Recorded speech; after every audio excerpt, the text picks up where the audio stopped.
नमस्कार दोस्तों, मैं आपका दोस्त और होस्ट इमरान स्वागत करता हूं आप सबका एक बार फिर से आपके अपने YouTube चैनल में, जिसका नाम है UP board class by Imran. जैसा कि आपको मालूम है कि हम यहां पर लगातार क्लास 10th और क्लास 12th के मल्टी ऑब्जेक्टिव क्वेश्चन का क्लियरिफिकेशन कर रहे हैं। इसी सीरीज में आज हम लोग क्लास 10th के लेसन 4, जिसका नाम है कार्बनिक यौगिक और अंग्रेजी में जिसे बोलते हैं ऑर्गेनिक कंपाउंड के मल्टी ऑब्जेक्टिव क्वेश्चन का क्लियरिफिकेशन करेंगे। क्लास 10th की मल्टी ऑब्जेक्टिव क्वेश्चन के क्लियरिफिकेशन सीरीज में लास्ट वीडियो में हमने क्वेश्चन नंबर 7 तक के क्वेश्चनों का क्लियरिफिकेशन करा दिया था। आज हम क्वेश्चन नंबर 8 से आगे की तरफ प्रोसीड करेंगे, तो समय बर्बाद न करते हुए सीधे क्वेश्चन नंबर 8 आपकी स्क्रीन पर। Question number 8 UP board examination 2012 में पूछा जा चुका है। आपसे कहा जा रहा है कि निम्नलिखित में से कौन सा असंतृप्त यौगिक है। आपको नीचे 4 विकल्प दिए गए हैं और आप देख रहे हैं कि यहां पर चारों विकल्प जो हैं वो किन्हीं यौगिकों के स्ट्रक्चर हैं। कोई अलग अलग यौगिक हैं, इनके स्ट्रक्चर दिए गए हैं। आपको ये बताना है कि इनमें से कौन सा यौगिक असंतृप्त यौगिक को प्रदर्शित कर रहा है या ये किस यौगिक का स्ट्रक्चर असंतृप्त यौगिक को व्यक्त करता है। सबसे पहले हम विकल्प ए पर गौर करेंगे। हम यहां पर देखते हैं कि विकल्प ए जो है हमारा, यहां पर कार्बन परमाणुओं की संख्या कितनी है? 2 और हाइड्रोजन परमाणुओं की संख्या कितनी है? 2। ठीक है, और हम यहां पर अगर इस स्ट्रक्चर को इसके IUPAC नाम पर बदलें तो हमें यह पता चलता है कि इसका नाम है CH3COOH। जब हम इस स्ट्रक्चर को समेटते हैं, इसके बॉन्डों को छुपाते हैं, तो इसका जो संरचना सूत्र निकल करके आता है वो है CH3COOH। अब यहां पर हम देख रहे हैं कि इसके संगत एल्केन का क्या नाम होगा। यहां पर चूंकि 2 कार्बन परमाणु है तो इसका जो पूर्व लग्न है वो बनेगा एथ। इस आधार पर इसका संगत एल्केन नाम हो जाएगा एथेन। और हमको मालूम है कि यहां पर हमारा क्या लगा हुआ है, सिंगल बॉन्ड COOH ग्रुप हमें नजर आ रहा है। देखिए लास्ट में आपको दिख रहा है सिंगल बॉन्ड COOH ग्रुप। अब ये किसका समूह होता है? ये कार्बोक्सिलिक समूह होता है। ठीक है, तो अब हमको क्या करना होगा, हमको इसके संगत एल्केन नाम में ओइक अम्ल जोड़ना होगा। तो संगत एल्केन नाम क्या निकल रहा है? एथेन। एथेन में जब हमने ओइक अम्ल जोड़ा तो इसका नाम क्या हो गया? एथेनोइक अम्ल। तो इस तरीके से हमको पता चल गया कि ए नंबर में जो विकल्प दिया गया है वो एथेनोइक अम्ल का स्ट्रक्चर है। अब हम लोग विकल्प बी की तरफ चलते हैं। देखिए विकल्प बी में कार्बन परमाणुओं की संख्या कितनी है? 2 और हाइड्रोजन परमाणुओं की संख्या कितनी है? 4। ठीक है भाई, एक बार फिर से देखेंगे कि कार्बन परमाणुओं की संख्या कितनी है? 2 और हाइड्रोजन परमाणुओं की संख्या कितनी है? 4। अब यहां से अगर हम इसका देखते हैं कि इसके संगत एल्केन का नाम क्या बनेगा, तो यहां पर कार्बन परमाणुओं की संख्या 2 है तो इसका जो पूर्व लग्न है वो बनेगा एथ और इसका संगत एल्केन हो जाएगा एथेन। अब हम लोग देख रहे हैं कि यहां पर जो क्रियात्मक समूह लगा हुआ है वो है सिंगल बॉन्ड CHO और ये सिंगल बॉन्ड CHO किसको प्रदर्शित करता है? एल्डिहाइडी समूह को प्रदर्शित करता है। और एल्डिहाइडी समूह का नियम क्या होता है? नियम होता है कि एल्केन नाम में एल और जोड़ देते हैं, तो ये क्या बन जाता है? एल्केनल। अब यहां पर संगत एल्केन नाम क्या बन रहा है? एथेन। एथेन में एल जोड़ देंगे तो ये क्या हो जाएगा? नेल। इस तरीके से विकल्प बी का भी क्लियरिफिकेशन आपने किया है। अब विकल्प सी पर हम लोग चर्चा करते हैं। देखिए विकल्प सी में कार्बन परमाणुओं की संख्या कितनी है? 3 और हाइड्रोजन परमाणुओं की संख्या कितनी है? 3 1 4 5 6। मतलब कार्बन परमाणुओं की संख्या 3 है और हाइड्रोजन परमाणुओं की संख्या 6 है। अब यहां पर हम देख रहे हैं कि कार्बन परमाणुओं के मध्य क्या लगा हुआ है? द्विबंध लगा हुआ है। अब हमको पता है जब कार्बन परमाणुओं के मध्य द्विबंध लगा होता है तो ये फिर कहां पर पहुंच जाता है? ये पहुंच जाता है हमारा एल्कीन में। चूंकि एल्कीन में जो हाइड्रोजन परमाणुओं की संख्या होती है वो कार्बन परमाणुओं की संख्या की 2 गुनी होती है। अब हम एल्कीन के नियम में वापस जाएंगे तो वहां पर हमारे पास नियम होता है कि यहां पर कार्बन परमाणुओं की संख्या कितनी है? 3। तो इसका पूर्व लग्न क्या बना? मेथ एथ प्रोब। ठीक है, तो इसका जो संगत एल्कीन नाम हुआ वो क्या हुआ? आपका प्रोपीन।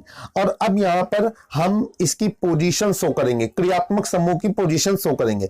तो देखिए यहाँ पर क्रियात्मक समूह तो है नहीं, तो द्विबंध की स्थिति प्रदर्शित करेंगे। तो आपको पता है नॉमिनेशन उस तरफ से करते हैं जिस तरफ से द्विबंध करीब पड़ता है, तो इसका नाम हो जाएगा हमारा प्रोपीन 1 या 1 प्रोपीन। अब विकल्प डी पर हम लोग विचार करते हैं। देखिए विकल्प डी में दिया गया है कार्बन परमाणुओं की संख्या कितनी है 3, और हाइड्रोजन परमाणुओं की संख्या कितनी है 6, 3 और 3 6। अब हम यहां पर देख रहे हैं कि कौन सा क्रियात्मक समूह लगा हुआ है डबल बॉन्ड CO। और डबल बॉन्ड CO किसको प्रदर्शित करता है, कीटोनी समूह को प्रदर्शित करता है। अब हम सबसे पहले इसका संगत एल्केन नाम देखेंगे। तो भैया यहाँ पर कार्बन परमाणुओं की संख्या कितनी है 3, तो इसका पूर्व लग्न क्या हुआ प्रोप, तो प्रोप के आधार पर संगत एल्केन हो गया प्रोपेन। अब जब प्रोपेन हो गया, अब हमको पता है ये कीटोनी समूह का है, और कीटोनी समूह में क्या होता है कि जो अनुलग्न होता है वो होता है एल्केन में हम ओन जोड़ देते हैं, तो वो बन जाता है एल्केनोन। अब यहाँ पर क्या बन रहा है एल्केन नाम बन रहा है प्रोपेन, और प्रोपेन में हम नोन जोड़ देंगे तो ये हो जाएगा प्रोपेनोन। अब हमको देखिए चारों विकल्पों का हम नाम जान गए, उनके नॉमिनेशन के बारे में जान गए। अब हमको यहाँ पर बताना है कि निम्नलिखित में कौन सा असंतृप्त यौगिक है। तो हमको पता है जब कार्बन कार्बन परमाणुओं के मध्य द्विबंध लगा होता है तो वो असंतृप्त यौगिकों को निरूपित करता है। और विकल्प सी में आप देख रहे थे कि इसका नाम है 1 प्रोपीन, और 1 प्रोपीन के आधार से हमको पता चलता है कि ये किसको प्रदर्शित कर रहा है एल्कीन को, और एल्कीन असंतृप्त कार्बन परमाणुओं से संबंधित सूत्र है। ठीक है, तो इस तरीके से क्वेश्चन नंबर 8 का विकल्प सी पूरी तरीके से सही है। समय बर्बाद न करते हुए क्वेश्चन नंबर 9 की ओर चलते हैं। Question number 9 2011 UP board examination में पूछा जा चुका है। क्वेश्चन नंबर 9 कह रहा है कि निम्नलिखित किस यौगिक में एल्कोहली समूह उपस्थित है। 4 विकल्प आपको दिए गए हैं। आपको 4 विकल्पों में 4 अलग अलग कार्बनिक यौगिकों के स्ट्रक्चर सूत्र दिए गए हैं। ठीक है, तो हमको ये बताना है कि इनमें से कौन सा यौगिक एल्कोहली समूह को प्रदर्शित कर रहा है। ठीक है भाई, आप चारों विकल्पों को अच्छी तरीके से देख लीजिए। अब हम यहाँ पर मेन आंसर पर बात करेंगे ताकि हमारा समय बर्बाद ना हो और हम वीडियो में ज़्यादा से ज़्यादा क्वेश्चनों को सॉल्व कर पाए। अब देखिए हम बी नंबर को देख रहे हैं। यहाँ पर कार्बन परमाणुओं की संख्या कितनी है 1 2, और हाइड्रोजन परमाणुओं की संख्या कितनी है 3 2 5 और 1 6। ठीक है, तो कार्बन परमाणुओं की संख्या है 2 और हाइड्रोजन परमाणुओं की संख्या कितनी है आपको 6। लेकिन आपको पता है कि जब हम लोग सिंगल बॉन्ड OH के साथ इसकी गणना करेंगे, इसके नाम को ढूंढेंगे, तो हम केवल ये देखेंगे कि इसका संगत एल्केन नाम क्या है। तो इसमें कार्बन परमाणुओं की संख्या 2 है, इस आधार पर इसका जो संगत एल्केन होगा वो होगा एथेन। अब आपको पता है कि यहाँ पर कौन सा ग्रुप हमें नजर आ रहा है, एल्कोहली ग्रुप दिख रहा है, क्योंकि एल्कोहली ग्रुप का क्रियात्मक समूह होता है सिंगल बॉन्ड OH। इस आधार पर हम लोग क्या करेंगे कि यहाँ पर जो इसका संगत एल्केन नाम है बी नंबर पे जो हमने निकाला अभी एल्केन, उसमें हम लोग क्या जोड़ देंगे आल, तो वो बन जाएगा एल्केनॉल। अब यहाँ पर संगत एल्केन नाम क्या बन रहा है, ये बन रहा है एथेन, और एथेन में हम ऑल जोड़ देंगे तो ये क्या बन जाएगा हमारा एथेनॉल। तो इस तरीके से हमको पता चला कि क्वेश्चन नंबर 10 का विकल्प बी जो है वो एल्कोहली समूह को प्रदर्शित कर रहा है, और वहां पर जो स्ट्रक्चर बना हुआ है वो एथेनॉल को प्रदर्शित कर रहा है। ठीक है, इस तरीके से क्वेश्चन नंबर 9 का विकल्प बी पूरी तरीके से सही है। अब हम लोग चलते हैं क्वेश्चन नंबर 10 की ओर। क्वेश्चन नंबर 10 कह रहा है कि नीचे जो विकल्प दिए गए हैं इसमें से किस यौगिक में एल्कोहली समूह उपस्थित है, ये आपको बताना है। नीचे आपको 4 विकल्प दिए गए हैं, आपको बताना है कि निम्नलिखित में से किसमें एल्कोहली समूह उपस्थित है। और आपको बताना चाहते हैं कि आप जैसा देख पा रहे हैं कि ये क्वेश्चन यूपी बोर्ड एग्जामिनेशन 2014 में पूछा जा चुका है। तो आप सभी लोगों को पता है कि एल्कोहली ग्रुप का जो क्रियात्मक समूह होता है वो होता है सिंगल बॉन्ड OH। ठीक है, और हम लोग देख पा रहे हैं विकल्प ए, विकल्प बी, विकल्प सी और विकल्प डी को जब हम बेहतर तरीके से देख रहे हैं तो हमको पता चलता है कि विकल्प बी में हमें क्या नजर आ रहा है सिंगल बॉन्ड OH। ठीक है।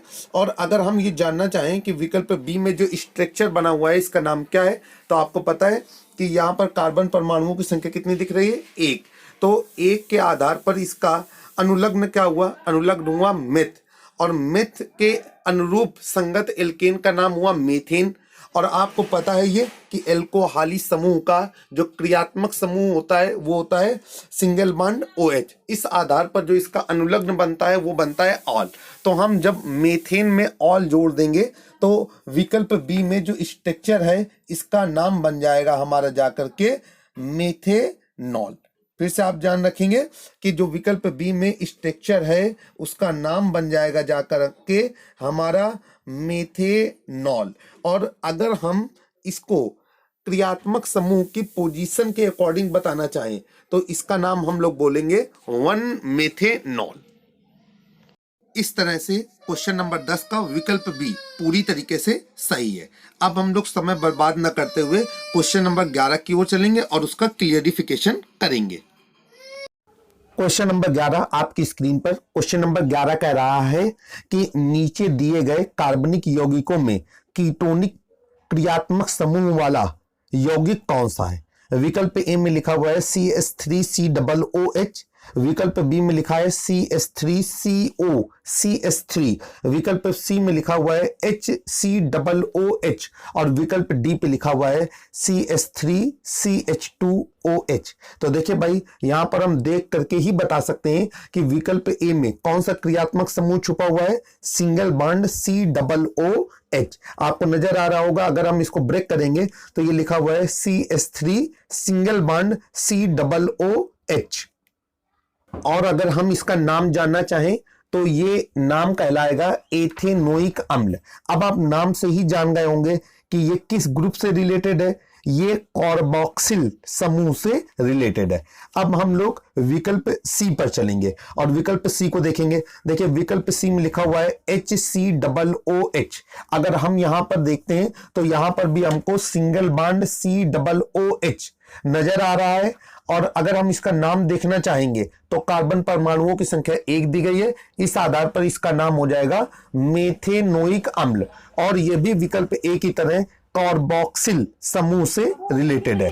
अब हम लोग बात करेंगे विकल्प डी पर और विकल्प डी पर लिखा हुआ है CH3CH2OH। यहां पर कार्बन परमाणुओं की संख्या कितनी है, 2। और इसका जो नाम रहेगा इसके पूर्व लग्न क्या बनेगा, एथ, और एथ से ये बन जाएगा एथेन। और एथेन में हम लोग क्या जोड़ देंगे, ऑल, क्योंकि यहां पर सिंगल बॉन्ड OH दिख रहा है जो एल्कोहाली समूह को प्रदर्शित करता है। और एल्कोहाली समूह का जो अनुलग्न होता है वो होता है ऑल। तो इस आधार पर जो विकल्प डी में यौगिक रखा हुआ है कार्बनिक यौगिक, उसका नाम है एथेनॉल। अब हम लोग बात करेंगे विकल्प बी की और विकल्प बी को देखते हैं तो ये लिखा हुआ है CH3 single bond CO single bond CH3। और यहां पर हम देख रहे हैं कि यहां पर हमको कौन सा क्रियात्मक समूह नजर आ रहा है, डबल बॉन्ड CO। और डबल बॉन्ड CO क्रियात्मक समूह किसका होता है, कीटोनिक। ठीक है, कीटोनिक क्रियात्मक समूह होता है या कीटोनी समूह का होता है। तो इसका नाम की अगर हम चर्चा करना चाहेंगे, कीटोनी समूह में जो अनुलग्न होता है वो होता है ओन। और यहां पर हम देखेंगे कि कार्बन परमाणुओं की संख्या कितनी है, 1 2 3। तो इससे बना संगत एल्केन प्रोपेन, और प्रोपेन में क्या जोड़ देंगे, ओन, तो ये हो जाएगा प्रोपेनोन। तो इस तरीके से हमको चारों विकल्पों में जो स्ट्रक्चर बने हुए हैं या जो सूत्र लिखे हुए हैं उनके हमें नाम भी पता हो गए, उनमें कौन सा क्रियात्मक समूह उपस्थित है ये भी पता चल गया, और साथ में ये भी पता चल गया कि क्वेश्चन नंबर 11 का विकल्प बी पूरी तरीके से सही है। बेहतरीन क्वेश्चन, क्वेश्चन नंबर 12। क्वेश्चन बता रहा है कि प्रोपेनॉल है, 4 विकल्प दिए गए हैं। 2019 यूपी बोर्ड एग्जामिनेशन में क्वेश्चन पूछा जा चुका है। C3H5OH या C2H5OH, C3H6OH या C3H7OH। ठीक है, आपको पता है कि जो हमारा एल्केन होता है उसमें हमारे हाइड्रोजन परमाणुओं की संख्या कार्बन परमाणुओं की संख्या के दूने से 2 अधिक होती है। ठीक है, अब यहां पर हम देख रहे हैं कि सभी में सिंगल बॉन्ड OH क्रियात्मक समूह लगा हुआ है। ठीक है, इस आधार पर सभी के लिए जो अनुलग्न है वो ऑल होगा। अब यहां पर हम एक एक पर चर्चा करेंगे। देखिए C3 हमें 3 जगह पर दिख रहा है, विकल्प A, विकल्प C और विकल्प D पर। तो विकल्प B पे हमें दिख रहा है C2, तो C2 से बनता है एथ, तो विकल्प B तो पहले ही बाहर हो गया। अब हम लोग विकल्प A, विकल्प C और विकल्प D पर चर्चा करेंगे। देखिए विकल्प जो हमारा विकल्प D में हम देख रहे हैं कि जो हाइड्रोजन परमाणुओं की संख्या है वो है 7 और कार्बन परमाणुओं की संख्या है 6। इसका मतलब यह है कि हाइड्रोजन परमाणुओं की संख्या कार्बन परमाणुओं की संख्या के 2 गुने से 1 ज्यादा है। अर्थात एक संयोजकता किसके साथ जुड़ी हुई है? OH समूह के साथ जुड़ी हुई है। ठीक है, सिंगल बॉन्ड OH से वो कनेक्ट है। इसीलिए C3H7 का संगत एल्केन बनेगा प्रोपेन और सिंगल बॉन्ड OH के कारण अनुलग्न जुड़ जाएगा ऑल, तो इस तरीके से ये बन जाएगा प्रोपेनॉल। अब हम कहना चाहते हैं कि जो विकल्प D है वो पूरी तरीके से सही है और विकल्प D ही प्रोपेनॉल का सूत्र है। अब अगर विकल्प A को देखेंगे तो विकल्प A भी गलत है और विकल्प B को देखेंगे तो विकल्प B में जो हाइड्रोजन परमाणुओं की संख्या है वो है 5, कार्बन परमाणुओं की संख्या है 2, तो हाइड्रोजन परमाणुओं की संख्या कार्बन परमाणुओं की संख्या के 2 गुने से 1 ज्यादा है और सिंगल बॉन्ड OH भी कनेक्ट है, तो ये बनेगा हमारा एथेनॉल।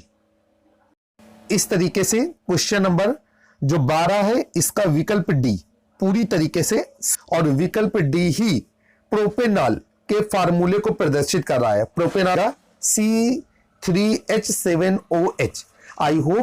आई होप आपने सॉल्यूशन को एंजॉय किया होगा। हमने अपने चैनल में प्लेलिस्ट बना दी है जहां से आपको क्लास 12th और क्लास 10th के MCQ और न्यूमेरिकल्स अलग अलग सेक्शन में दिखाई देंगे और ये बढ़ते हुए चैप्टर के रूप में सेट कर दिए गए हैं। आपको जो भी जरूरत हो वहां से आप ले सकते हैं। चलते चलते कहना चाहूंगा चैनल सब्सक्राइब करना ना भूलें। फिर मुलाकात होगी।